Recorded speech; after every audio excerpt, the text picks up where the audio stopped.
அஸ்ஸலாமு அலைக்கும். 2 பேர் பேசிக்கிறாங்க. இந்த பிப்ரவரி 9ஆம் தேதி லிம்ரா ஸ்கூலில் ஏதோ விசேஷம்னு சொல்லிக்கிறாங்களே, என்ன தெரியவே தெரியாதா? தெரியாதனால தானே கேட்குறேன், சொல்லுங்கள் அப்படின்னு.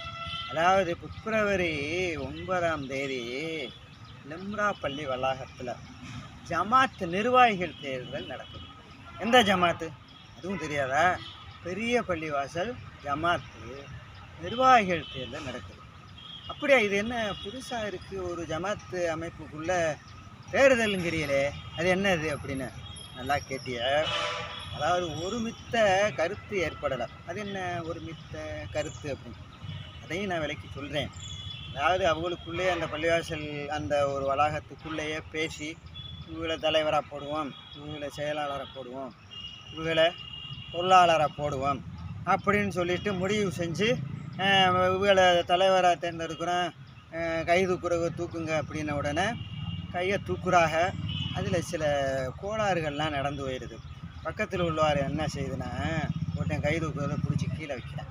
இப்போ வந்துட்டு அவன் அடுத்தவனை தடுக்கிறேன். அப்போ இது சரியாக வராது அப்படின்னு சொல்லிட்டு குரல் ஓட்டெடுப்பு மூலியமாக ஆமான்னு சொல்லுங்கள் அப்படின்னு செஞ்சுருவோமான்னு அதுவும் கதைக்கு ஆகலை. நாங்கள் இதெல்லாம் ஒத்துக்க மாட்டோம்னு ஒரு செட்டு வந்து எதிர்ப்பு தெரிவிக்கிறாங்க. அதனால் மக்கள் தீர்ப்பே மகேசன் தீர்ப்பு, தேர்தலே வச்சுருவோம் அப்படின்னு சொல்லிட்டாங்க. அதுதான் 9ஆம் தேதி பிப்ரவரி 9ஆம் தேதி லிம்ரா ஸ்கூல் வளாகத்தில் நடக்குது. போன தடவையும் அப்படித்தான் நடந்துச்சு. வழக்கம் போல் அந்த நிகழ்வு அங்கே தான் நடக்கும். அந்த தேர்தல் அங்கே தான் நடக்கும். அப்படியா? சரி, புரிஞ்சிருச்சுண்ணே. சரி, புரிஞ்சிருச்சு. இப்போ அடுத்து வேறு ஏதாவது சந்தேகம்? என்ன நீங்கள் வாட்டுக்கு பேசிட்டு பாதியில் போனால் என்ன அர்த்தம்? என்ன சொல்லுங்கள் அப்படின்னு. தலைவர் யார், செயலாளர் யார், பொருளாளர் யார், நாங்கள் அதெல்லாம் பார்த்து தானே ஓட்டு போட முடியும். நல்லா கேட்டேன். இதுதான்டா விஷயம். இப்போ தான் விஷயத்துக்கு வேறு என்னோட சேர்ந்து நீ புத்திசாலியாக வந்துக்கிட்டே இருக்கேன்னு நினைக்கிறேன். விஷயத்துக்கு வாங்கினே. அதாவது தலைவருக்கு போட்டிடுறவங்க யாருன்னு கேட்டிங்கன்னா, ரொம்ப குடும்ப பின்னணி உள்ளவங்க. அது என்னென்னு யாருன்னு கேட்டிங்கன்னா, நம்ம அகமது ஐயான்னு சொல்லுவோம்ல, அவங்க ஊருக்கே அரிசி சப்பில் வந்தவங்க, பசிப்பிணி போக்குனவங்க. அது குடும்பம். தொழிலை பாருங்களேன். என்ன இப்போ தமிழ்நாட்டோட நெற்களஞ்சியம் என்னன்னு தெரியுமா உனக்கு? தஞ்சாவூர்னு சொல்லிக்கிறது அதெல்லாம் இல்லை, தஞ்சாவூர் தாண்டா. ஆமாம், நெல் விளையுதில் தமிழ்நாட்டில் எல்லா இடங்களுக்கும் அந்த நெல் தானே போகுது.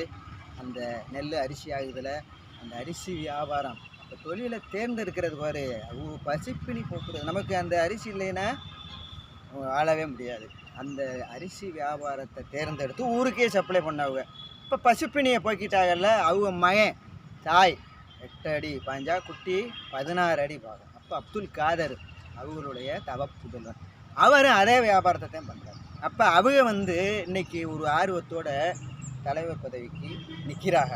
அவங்களுக்கு சைக்கிள் சின்னத்தில் ஓட்டு போடணும். அதுக்கு அடுத்து பார்த்தீங்கன்னா, இப்போ யார்? கோல்டன் ஐப்கான்.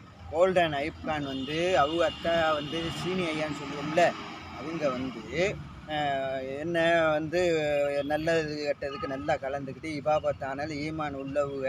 அவங்க எந்த போடி பொல்லாப்புக்கும் இல்லாமல் வாழ்ந்து மறந்தது. அவங்க மகன் கோல்டன் சவுண்ட் சர்வீஸ் நடத்துகிற ஐப்கான், அவங்களுக்கும் சைக்கிள் சொன்னாங்க. அடுத்து பொருளாளர் யார்? கவுன்சிலரு, இளைஞர், வழக்கறிஞர். அவர் அச்சுக்கட்டு பகுதியில் அந்த நகர் 18 வார்டுலேயே பிரபலமானவங்க. அப்போ அந்த இளைஞர் அவருமே ராபின் சையது முகமது, அவங்களுமே சைக்கிள் சின்னத்தில் தான் போட்டிட்டு, அவங்களும் குடும்ப பின்னணி உள்ள ஆளுங்க, பாரம்பரியமாக பேர் எடுத்த நல்ல ஃபேமிலி. அப்போ அவங்களுக்கு சைக்கிள் சின்னம். அப்போ இந்த 3 பேர் எப்படி நல்ல ஒரு பொருத்தமான ஒரு அமைப்பில் இருக்கிறாங்கல்ல, அவங்களுக்கு இந்த சைக்கிள் சின்னத்தில் போட்டிட்டு வெற்றியடைய செய்யணும். இதில் மாற்றிகள் எந்த ஓட்டையுமே மாற்றி போட்டுறக்கூடாது. அதில் நீ நல்லா புரிஞ்சுக்கிட்டீல. கண்டிப்பாக நீ சொன்னதெல்லாம் விளங்குச்சு. நான் எல்லார்ட்டையுமே சொல்கிறேன், என்ன சொந்தங்கள் உறவினர்கள் எல்லார்ட்டையும் சொல்கிறேன், சைக்கிள் சின்னம் இது தமிழகத்தில் பிரபலமான சின்னம் வேறு. அதனால் அதே அந்த சின்னத்தில் ஓட்டு போட சொல்லி நாம் முடிவு எடுத்துருவோம். எல்லாம் புரியுதில்ல? புரிஞ்சிருச்சு. சைக்கிள்.